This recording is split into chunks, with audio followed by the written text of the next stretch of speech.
Oh, my God. Jesus Christ. I don't even know why I'm even on here. Low key. I don't even know why I'm even on here.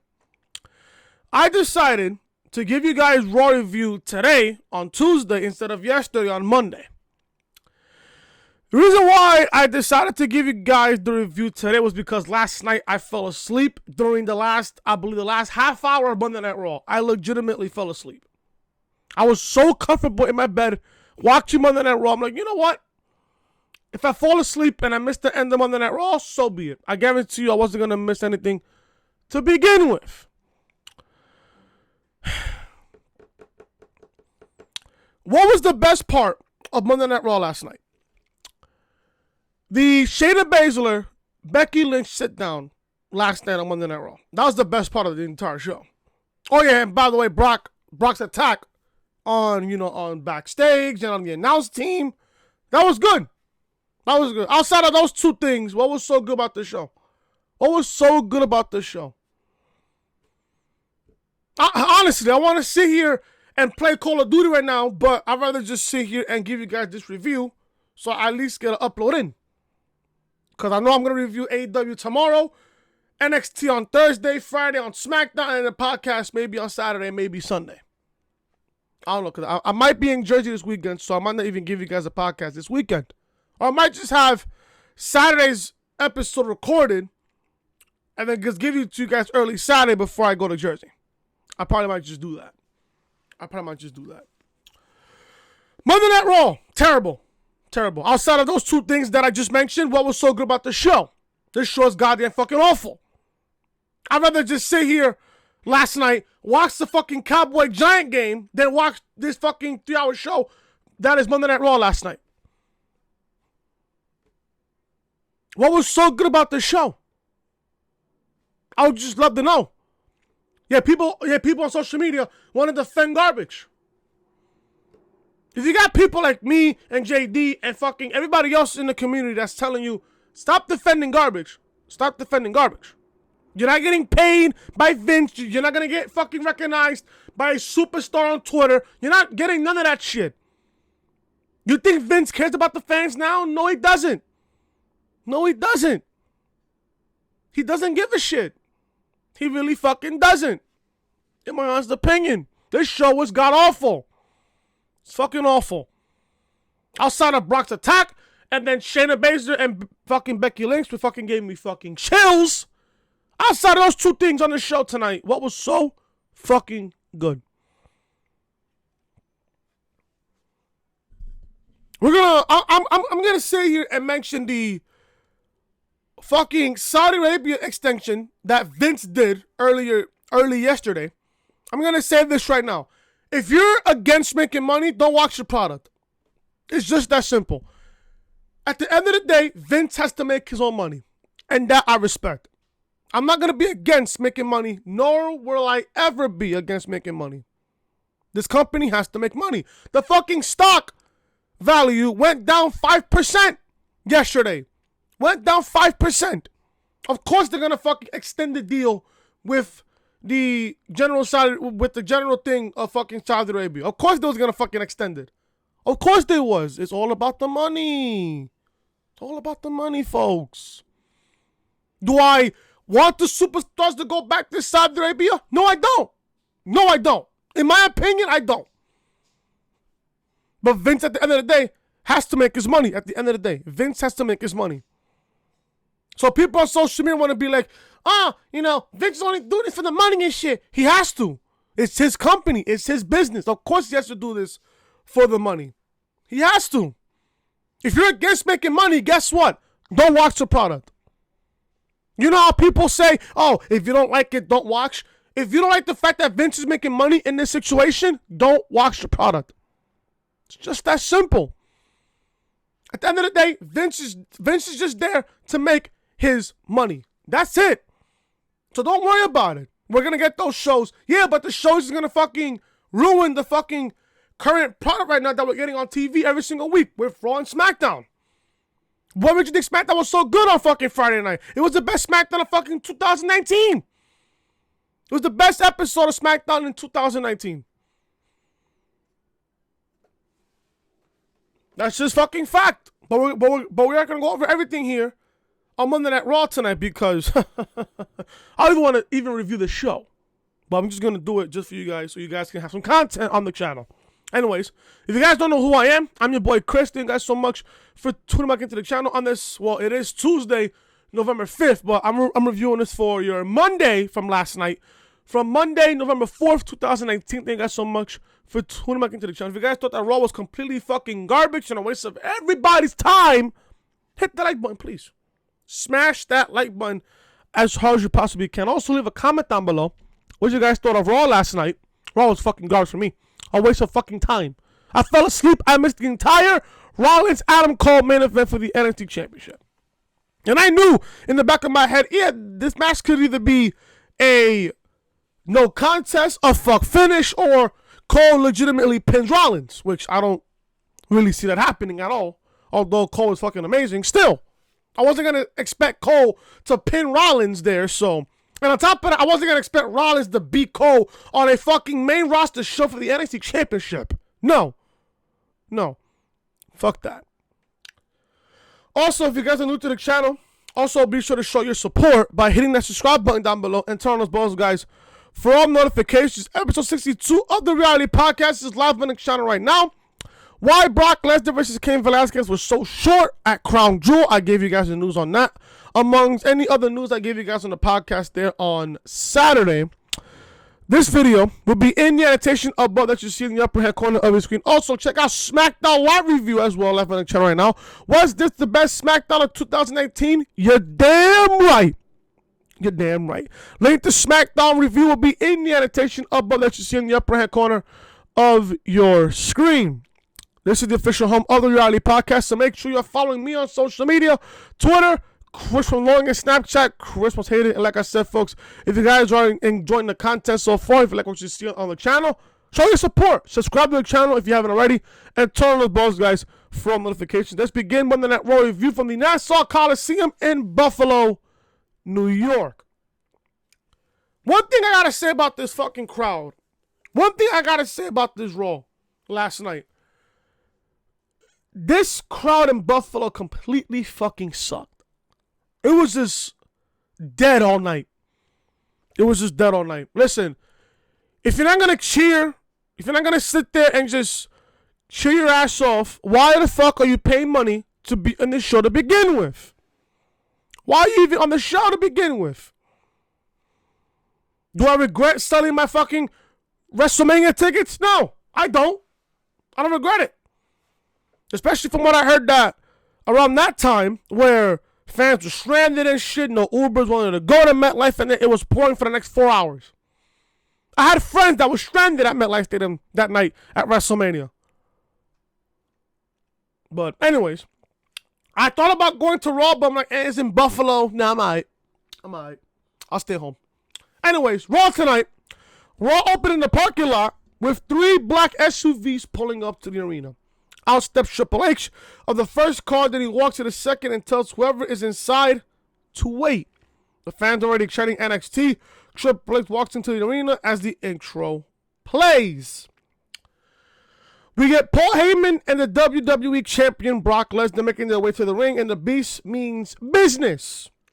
Heyman introduces himself and his client, then reiterates that Brock is here to find Rey Mysterio. Heyman mentions that following the 2019 draft, Raw traded Alexa Bliss and Nikki Cross to SmackDown, which gave the Red Brand future draft considerations.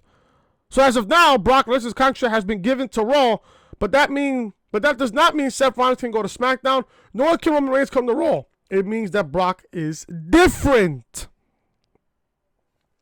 Heyman asks, does that mean Brock Lesnar is better than you? Yes, it does. He also says Brock is better than all the bitches in the back who thinks they're tough guys. Heyman said that somebody here tonight knows where Rey Mysterio is, and Brock will find out, even if he has to slap every man in the crowd. I like that line. She was funny. He then mocks the fans from Long Island and says they're dumb enough to think they could slap Brock back.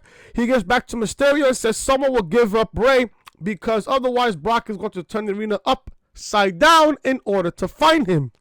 Heyman says that tonight is the funeral of Rey Mysterio's career in the hands of Brock Lesnar, and then they leave.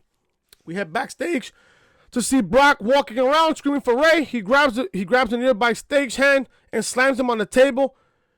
His head, it was just fucking hilarious. His head was just slamming on the fucking table like this. Shit was fucking hilarious, folks. Shit was fucking funny. It was just fucking funny. Screaming at him if he knows where Rey is. The guy doesn't answer, so Lesnar just tosses him and walks off. Now, the draft after we just found out from Paul Heyman himself saying that, that Raw traded Alexa Bliss and Nikki Cross to SmackDown, which gave Raw future draft considerations. Brock Lesnar out of all people? Brock Lesnar out of all people? Really? So you couldn't put Bray Wyatt over to Monday Night Raw? Yeah, but the only negative is about that is you're going to have Rollins and Wyatt in the same fucking brand, which at this point I'm sick of seeing now, of Bray Wyatt and Seth Rollins going one-on-one. One too many. Now, I do like the fact that they mentioned the draft, that how Raw traded Bliss and Cross to SmackDown. That's something I can appreciate. That's something I can very much appreciate. But at the same damn time, you're going to have Brock Lesnar on Monday Night Raw. Now, obviously, we heard about it over the weekend that Wyatt and Lesnar was going to be on the same brand, holding 2 world titles. SmackDown had 2 world titles in the same brand.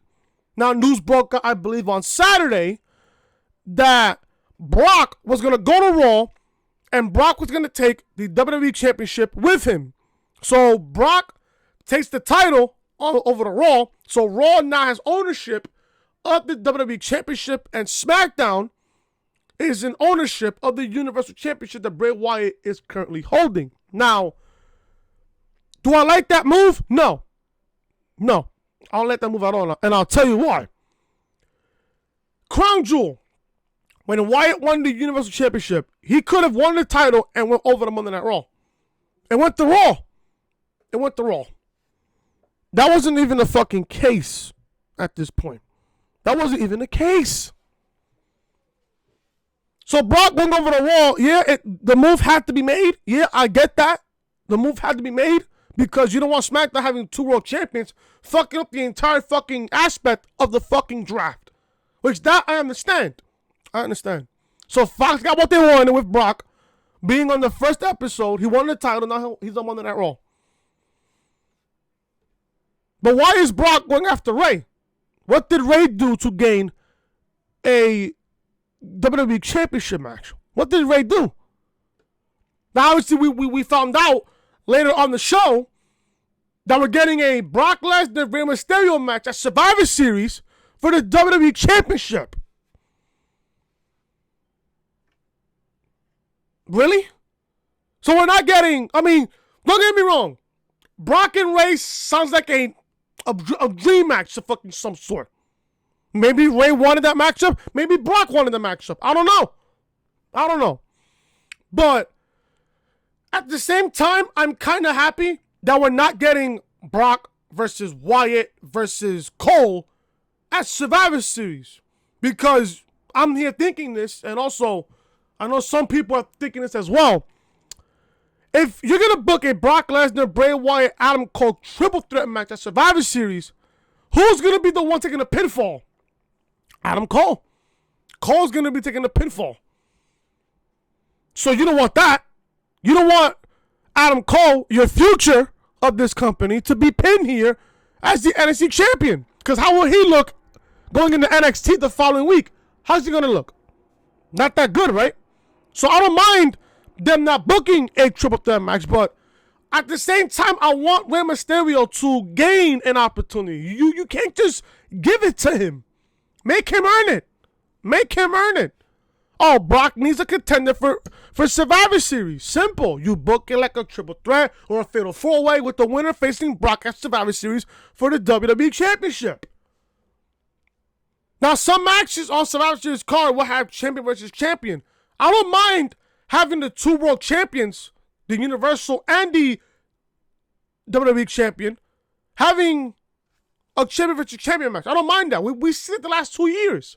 And they were really great matches. 2 years ago with Styles and Brock. Last year, Daniel Bryan and Brock.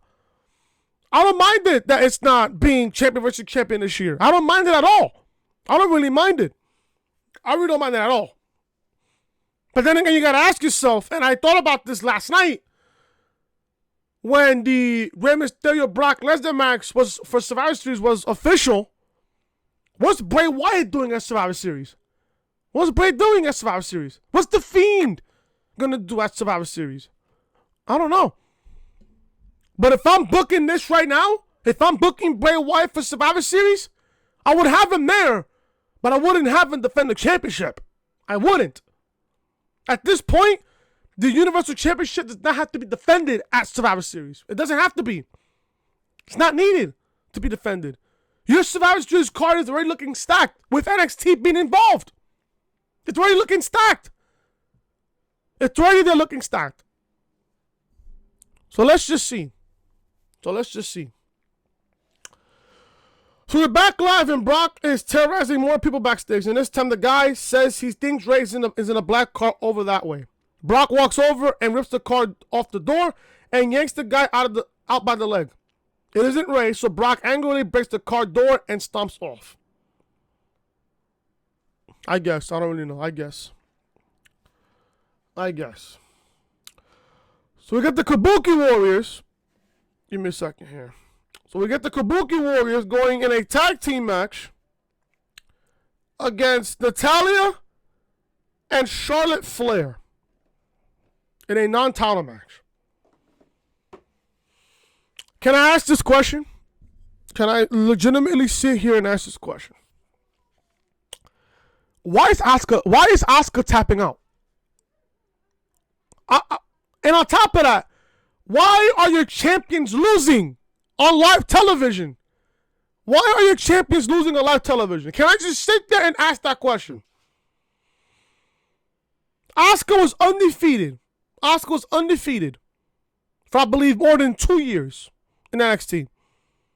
The majority of her undefeated streak was in NXT while she was the NXT Women's Champion. She got called up to the main roster, won the Women's Royal Rumble, the very first one last year. And you have her lose to Charlotte. Which I'm still pissed off about. You want to come on here on November 4th, 2019, and you want to have Asuka tap out to Natalya in a sharpshooter? Are you serious? This company is a joke. I'm not even gonna even justify that. This company is a fucking joke. How the fuck do you have Asuka, out of all people, Asuka, tap out to Natalya? I bet you money this match will be a women's tag team title match at Survivor Series. Guarantee you. I'm going to sit here right now and guarantee that's going to happen. Either the following week, the go-home show, or exactly at Survivor Series. This is just ridiculous. Charlotte and Natalya win here. All of a sudden, now they're a tag team, which at this point, I don't really mind. Because Charlotte and Natalya look really good together. Charlotte with a fucking moonsault. My God. Terrible. Take that shit off the fucking... Take this shit off of Charlotte's repertoire right now. She cannot deliver a fucking moonsault. She just can't. It's fucking terrible. So you got Charlotte and Natalya win over the Kabuki Warriors. I bet you money we're going to see this match again at Survivor Series, this time for the Women's Tag Team Championships. Guarantee that happens. Guarantee you. As soon as the match ends, Brock Lesnar probably will come out, make the way to the announce table. This is where it got really good, in my opinion.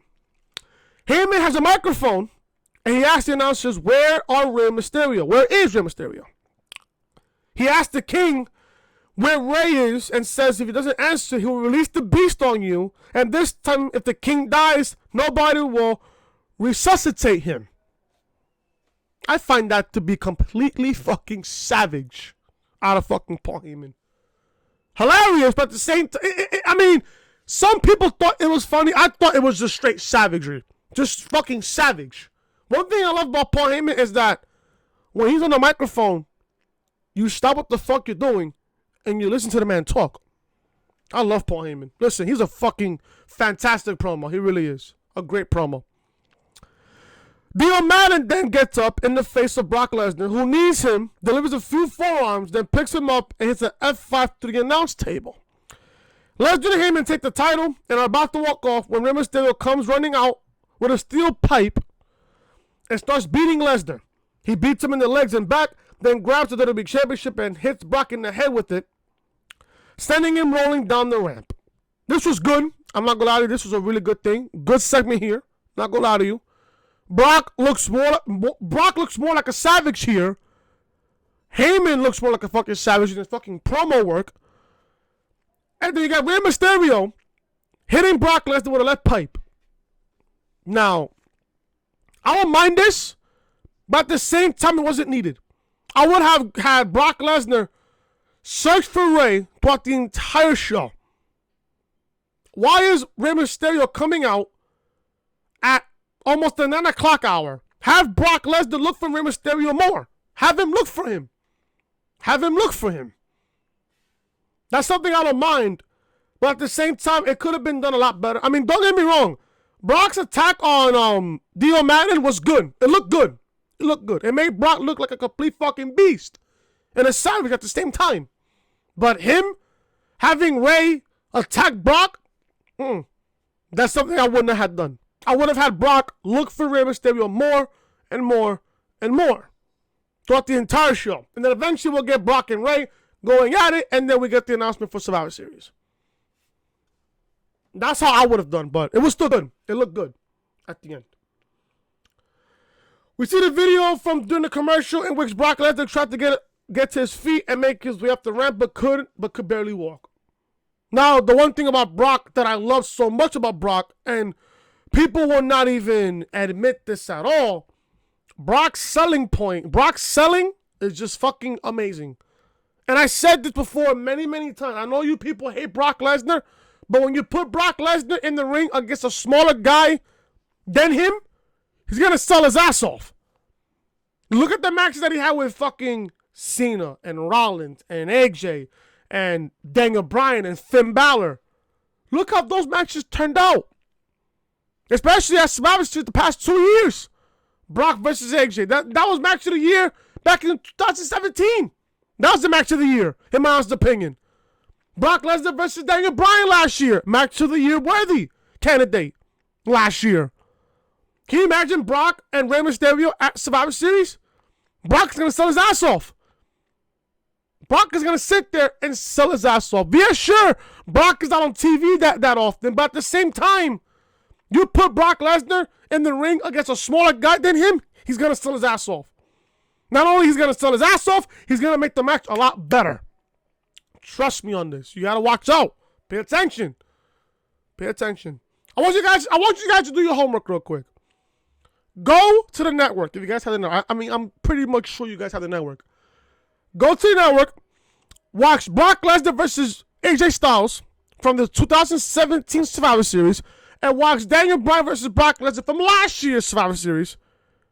And then you tweet me on Twitter. Because Brock Lesnar had really good matches against those two men. You let me know. Because let me tell you, Brock Lesnar, man, against a smaller guy, it's going to be a great match. It's going to be a good matchup. Now, who knows? Like I said, maybe Brock wanted this match against Rey. Maybe Rey wanted this match against Brock. Who knows? Who knows? But I think it's going to be a good matchup at Survivor Series. I think it will. I think it'll be a good matchup for Survivor Series. Rey Mysterio cuts a promo backstage in which he says Brock tried to take everything from him, but an eye for an eye, he's fighting fire with fire. He plans to take what is most important to him, which is the WWE Championship. He asks if Brock will be mad enough to come for him At Survivor Series, as Rey Mysterio laid down the challenge, Rey is challenging Brock at Survivor Series for the WWE Championship. And we found out during the show the match was made official for Survivor Series. We got Buddy Murphy versus Cedric Alexander. This match went 6 minutes. Match was good. Match was good for what it was. Listen, I love Buddy Murphy. I love Cedric Alexander. I want to see more of both of these men, but the way that it is right now in this fucking state of wrestling right now, especially with Monday Night Raw, the way it's being booked, if you're not in no agenda, you're not getting pushed. Just that simple. Buddy Murphy wins in 6 minutes with Murphy's Law to beat Cedric Alexander. I said this on Twitter. I would love to see a Buddy Murphy AJ Styles feud for the United States Championship. I think it'll be really good. I think it'll be really, really good. In my honest opinion, I think it'll be good. I think it'll honestly be that good. So Murphy wins over Cedric Alexander. We see a replay from the start of Raw when Triple H arrived with 3 SUVs, followed by highlights of NXT invading SmackDown, which was fucking great. Seth Rollins is shown walking backstage. He'll be out to discuss Crown Jewel up next. And when I see Seth Rollins, folks, I have to go ahead and change the channel and reach for the remote control. Nothing but facts. So Seth Rollins walks out. Rollins starts off by asking, so what's next for Seth Rollins? He says he has to be honest. It's been a rough week and a rough few months. Seth says he's not dumb. He hears the fans. He knows that there's a lot of people who were happy that he lost the Universal Championship at Crown Jewel. The fans cheered. I was happy about it. The only positive coming out of Crown Jewel was that Rollins lost the Universal Championship. That was the only positive thing coming out of that show. Outside of that, that show's completely fucking garbage. And a waste of time. Rollins says he doesn't give a damn. He says he isn't concerned with that.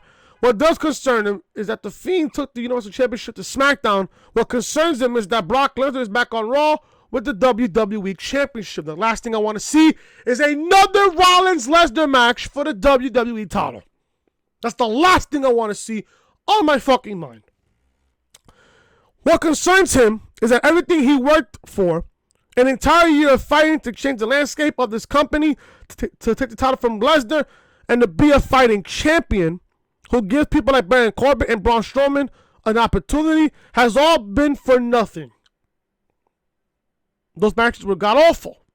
Just saying.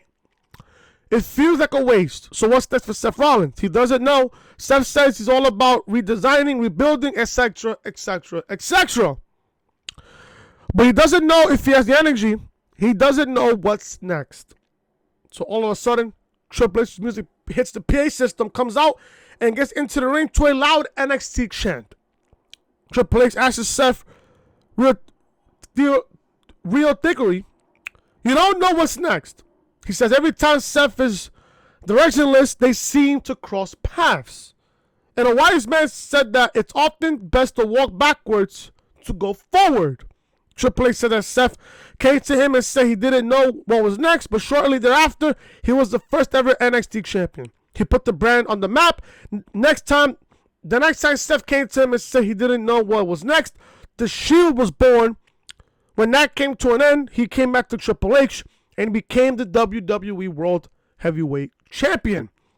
Seth interrupts and asks if all that was for his benefit or Triple H's. The game says, regardless of who it was for, it ended with Seth being a champion every single time. Triple H brings up NXT, and Seth said that they invaded SmackDown when half the roster was stranded overseas. Triple H agrees and says that was smart. He said that isn't really important, however, because SmackDown ended with the NXT champion Adam Cole standing over Daniel Bryan. So what does Seth Rollins do next? He says he obviously didn't come here alone, but his next move depends on what Seth's next move is. He says Seth claims he doesn't have the motivation or energy for what's next. He doesn't know what's next, but he does. He always knows what is best for Seth Rollins.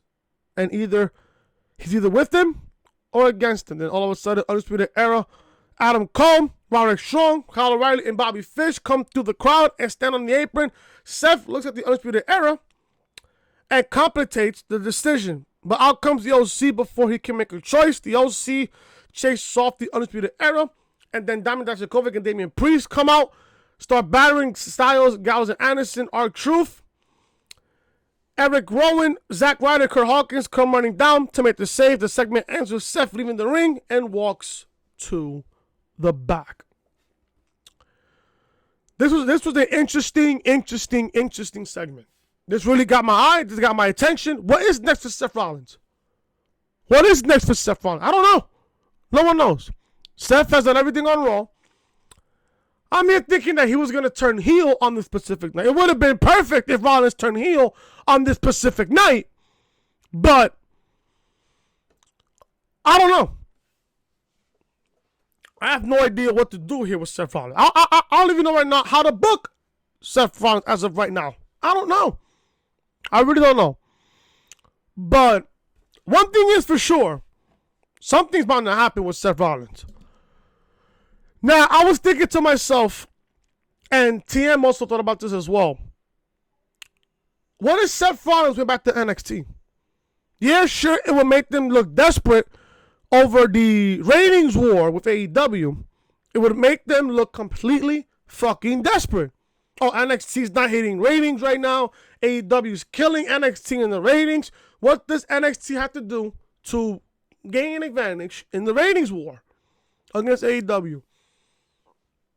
I don't want to see Rollins no more on Raw after what happened at Crown Jewel. I don't want to see Rollins anymore on Monday Night Raw. I really don't. I really fucking don't. I really don't. But I don't know how to even book Seth Rollins. I don't know where they're going with this whole Seth Rollins thing, but hopefully it makes sense. But, you know, this company and their writing team doesn't make sense at all. Who gives a fuck about it? Let's just see where they go with this whole Seth Rollins thing. Let's just see where they go. Because right now, Seth Rollins, in my honest opinion, he is completely fucking directionless right now. After losing the Universal Championship to The Fiend at Crown Jewel. What does Seth Rollins do? I don't know. I really don't know. But this was a good segment. This was a good segment. I love how Triple H brought up the fact that every single time Rollins was directionless, he came to Triple H. Now that Rollins right now is directionless right now, he's going to Triple H. What does Triple H do with Seth Rollins? Does he make him go to NXT? I wouldn't mind. If Seth Rollins was to go to NXT, I wouldn't mind it. I wouldn't really mind it. But at the same time, if you really think about it, NXT doesn't need Seth Rollins. I think the best move right now for Seth Rollins is to turn him heel. Turn him heel or send him over to SmackDown. And trade, well, I mean, at this point you can't because Brock is on Raw right now. So everything I said on the podcast, done. I don't know at this point. I think what's best for Rollins, turn him heel. Turn him heel. Turn him heel. And then I said this on the podcast on Saturday. You have Roman win the Rumble. You have Roman Reigns win the Rumble. Roman can choose what championship he goes after at WrestleMania. He goes after Brock Lesnar. He goes after the WWE Championship. You have Roman Reigns beat Brock Lesnar at WrestleMania for the title. Then on the Raw after WrestleMania, you have Rollins turn heel on Roman. Because I know damn well for a fact they're not booking Roman Reigns versus The Fiend at WrestleMania. No. If they're going to do that, I'd rather see Roman and Brock one more time, this time at WrestleMania, where Roman gets his victory over Brock Lesnar. Yeah, sure, Roman beat Brock at SummerSlam, but Roman has never beaten Brock at WrestleMania. And that's probably going to stick to fucking Roman Reigns' mind.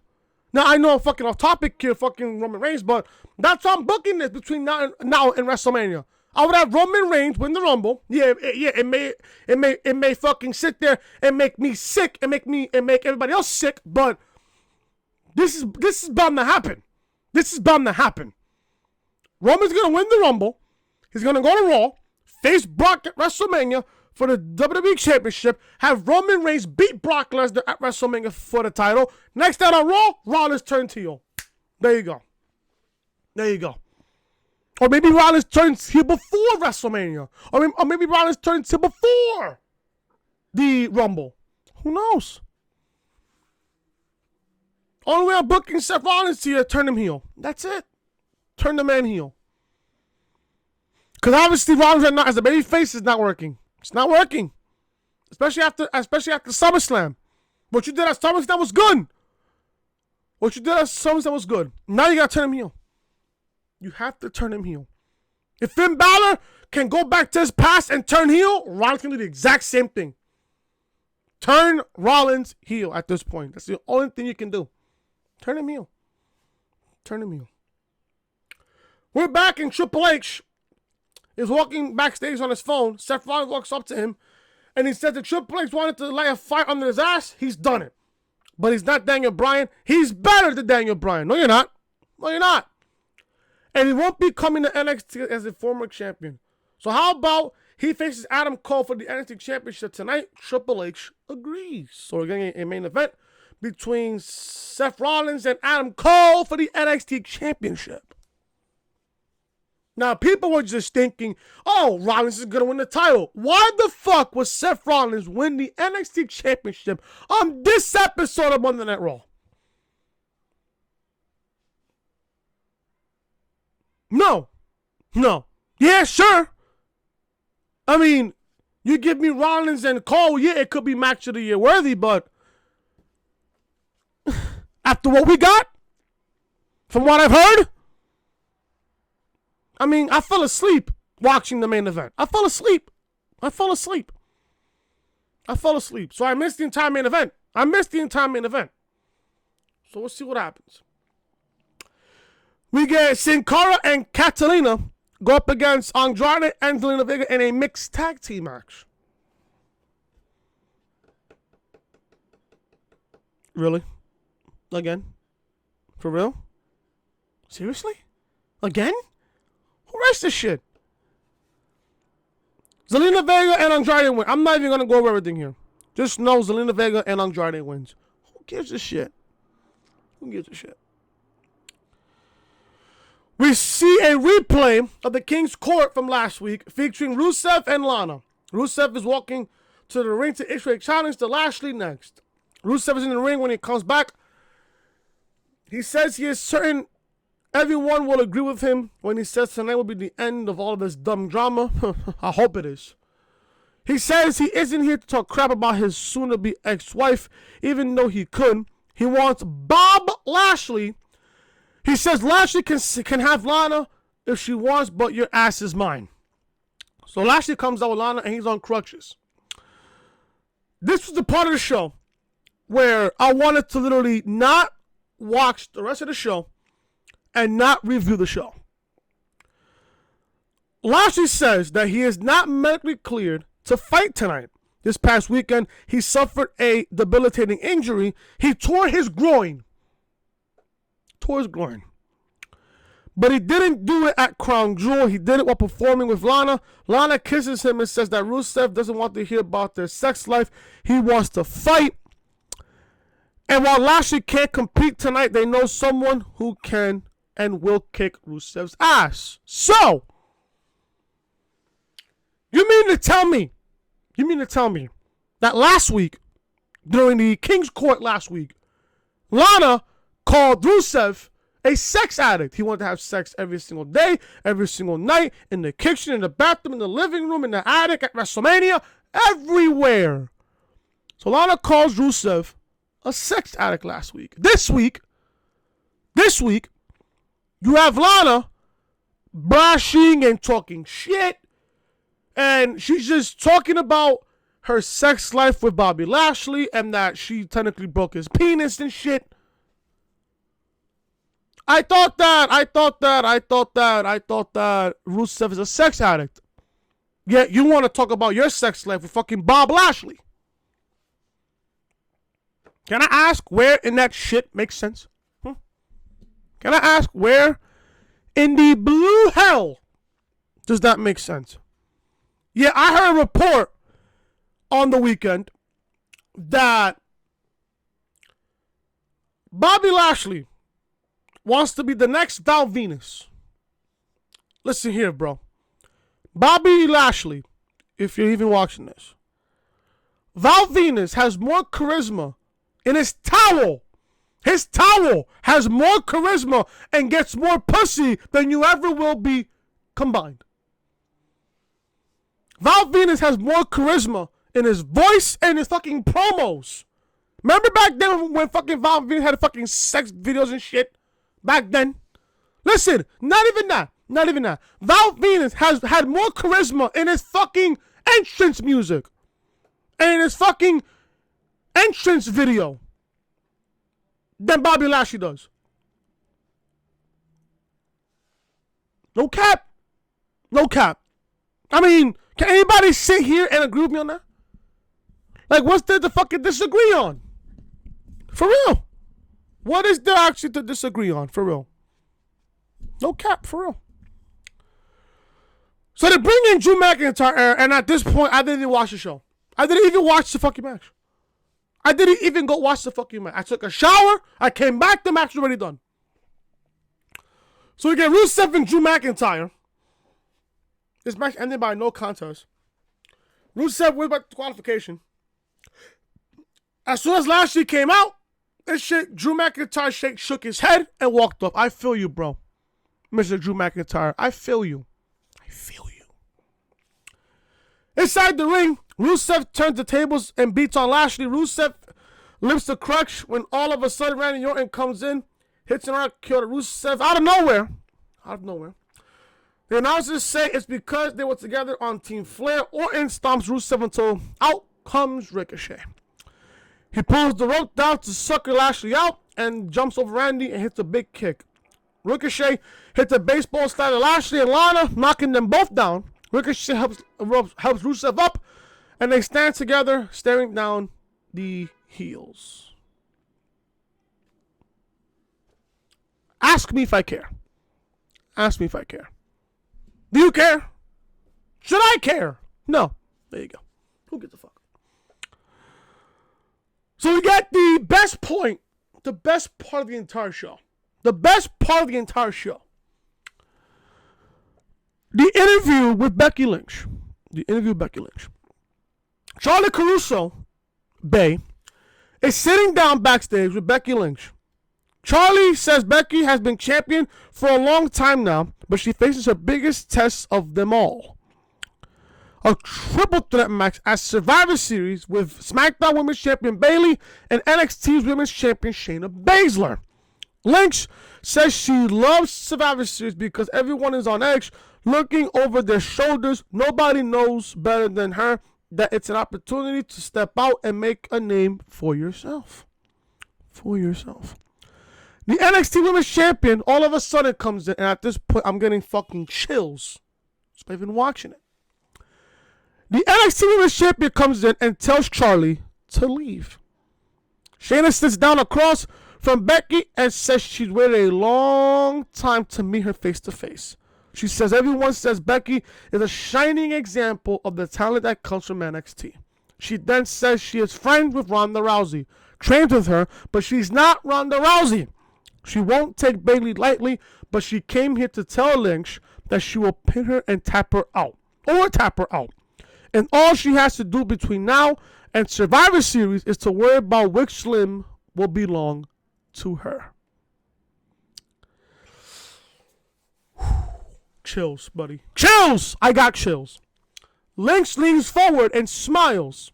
She said that she doesn't know Shayna Baszler, so she doesn't know whether to shake her hand or slap her head right off yet. However, she's feeling the same thing Ronda Rousey did. She warns that going to war with her will change her.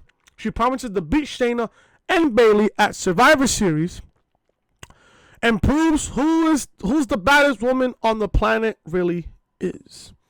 Then both women stand and stare each other down. This was the best part of the entire fucking show. This felt epic. It really did. It felt epic. This felt fucking epic. I loved it. I loved every single minute of this. Now I understand why we're not getting a Shayna Baszler, Becky Lynch match yet. I understand why. They want to save that possibly for WrestleMania, which at this point you should.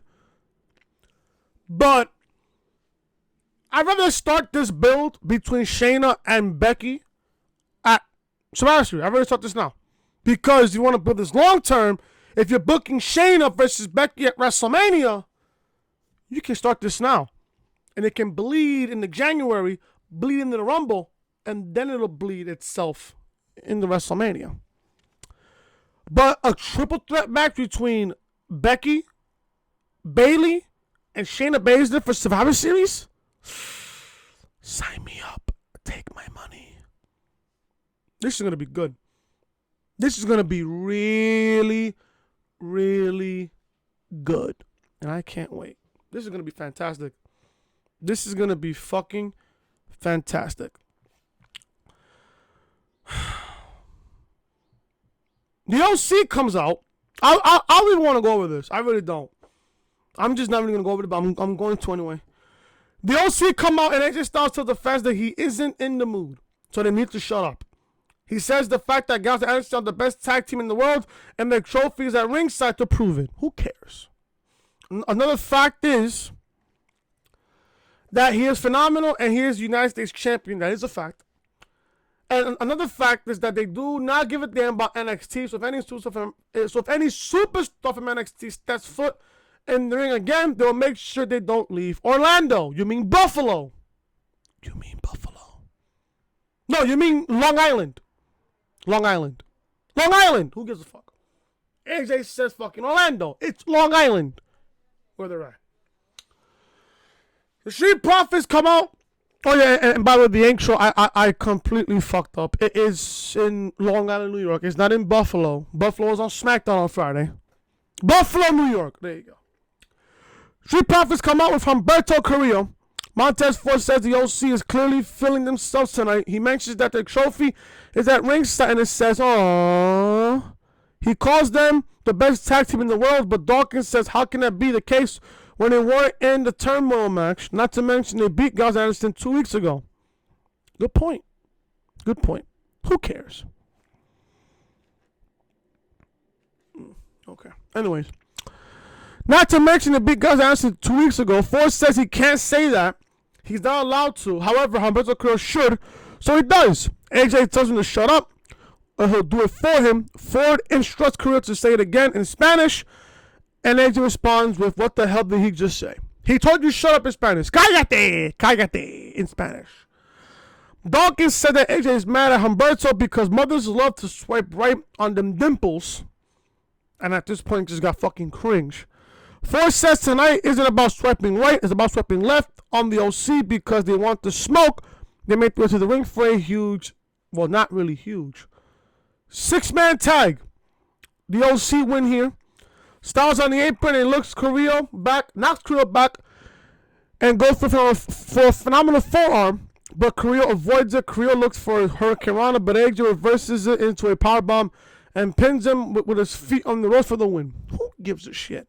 Who gives a shit? The OC wins. Do you care? Do you care at the end of the day? No, I don't either.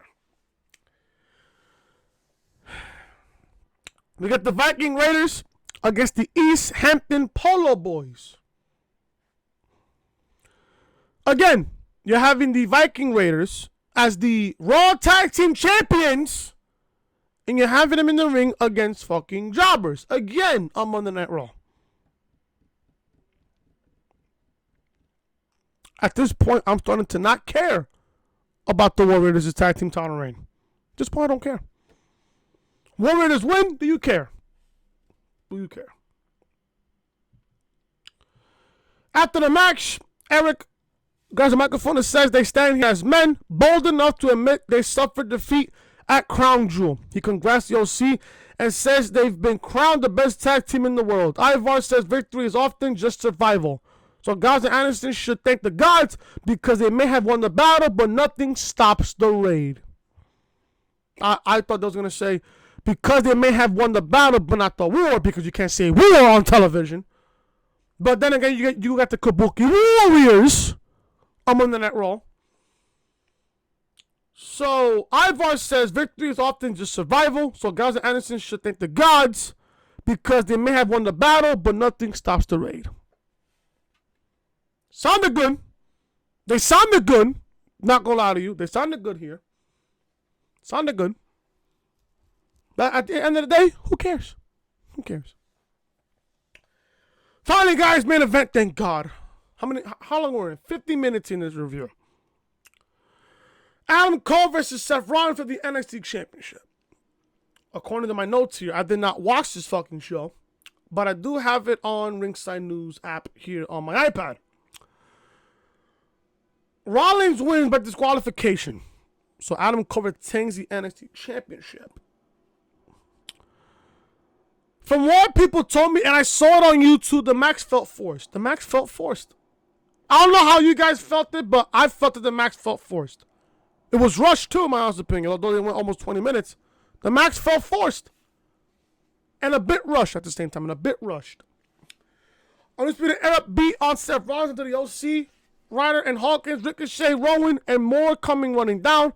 Then the likes of Keith Lee, Matt Riddle, Tommaso Ciampa, and more come in, and NXT starts getting the better of the huge brawl. The fans chant NXT. Ricochet hits the springboard shooting star press onto everyone at ringside. The brawl breaks out again until Keith Lee hit the dive over the ropes onto everyone. The show comes to a close mid-brawl. That's it. That's it. That's it, for real? Really, for real? That's the end of Raw? Wow, good thing I fell asleep for the last fucking half hour of the show. This show's got awful.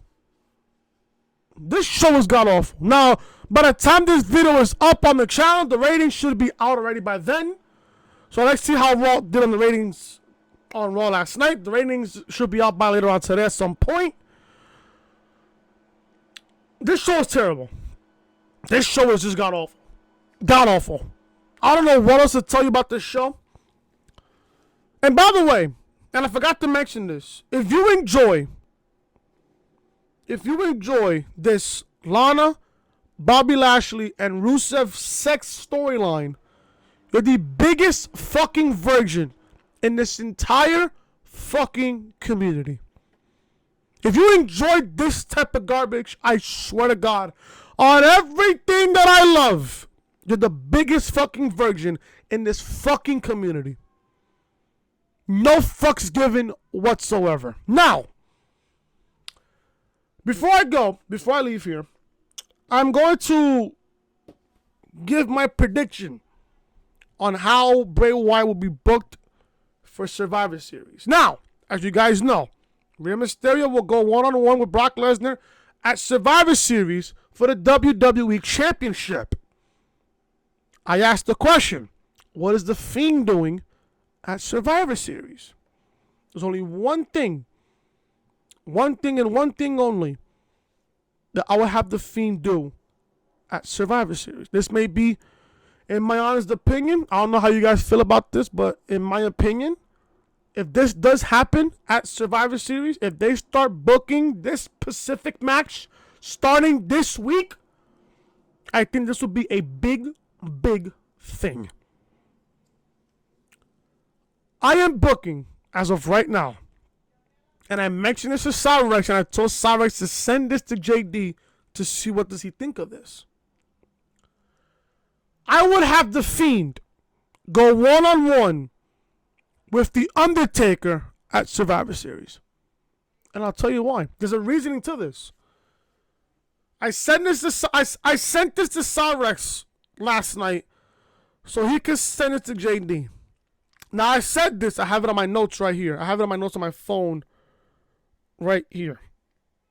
I have it right here in my notes. I said, by the looks of things, we're getting Brock Lesnar versus Rey Mysterio for the WWE Championship at Survivor Series. If we're getting that, what is The Fiend, Bray Wyatt, doing at Survivor Series? Here's my idea.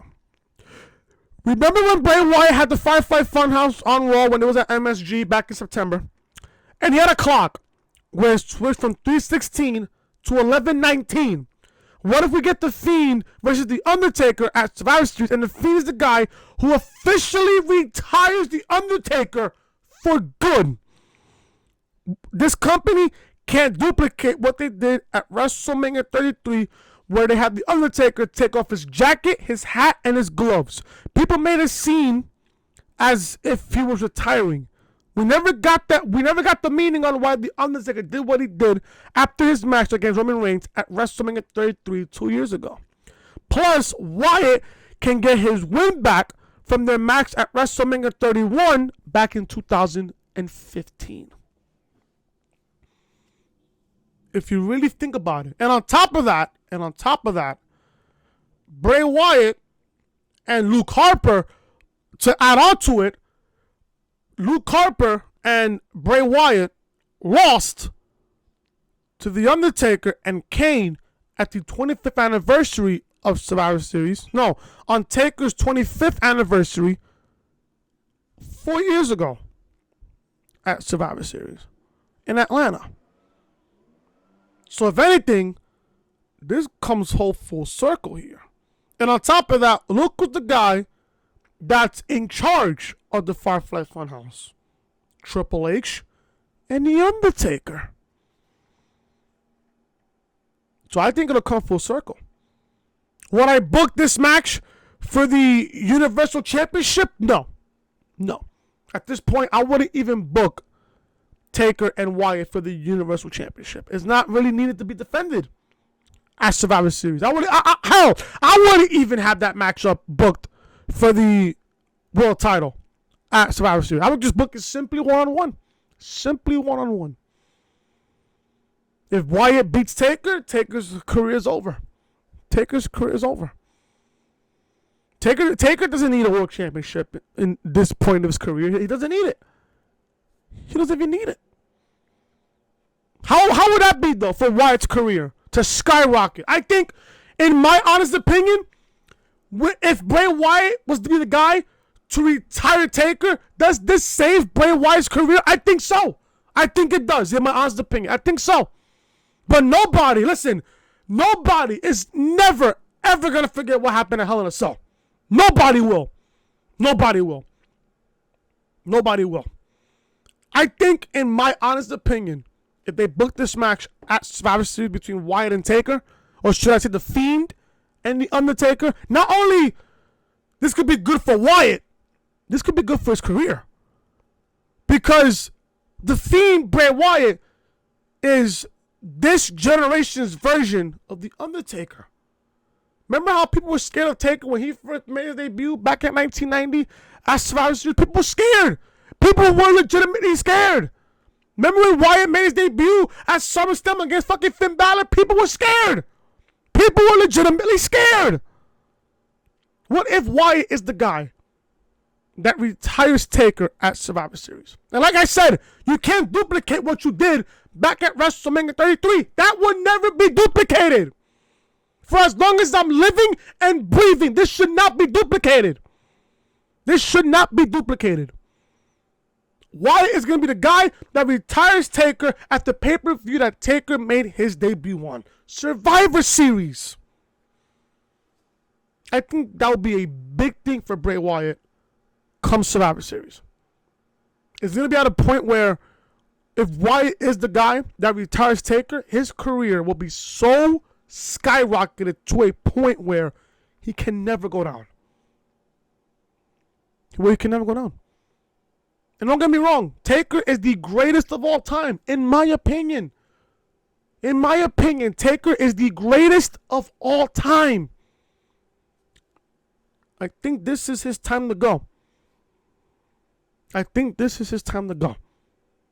That clock, that Firefly Funhouse when it was shown on Raw at Madison Square Garden had a meaning. It had to have a meaning. So for it to switch from 316 to 1119 has to mean something. Survivor Series. Wyatt and Taker at Survivor Series could be, not knowing this company, they'll probably book this, but if I'm booking this, it shouldn't be for the Universal Championship. It shouldn't. But knowing this company, they'll probably book it for the title. Let me know down below in the comment section. Let me know down below. Would you have Wyatt retire Taker at Survivor Series? Let me know. Outside of that, Raw was god awful. Outside of fucking Brock's attack and Shayna Becky storyline, that's it. Raw was god awful. A waste of everybody's time. And that, folks, is the reality of things right here on the Monday Night RAW review right here on the Reality Podcast. Thank you guys so much for watching.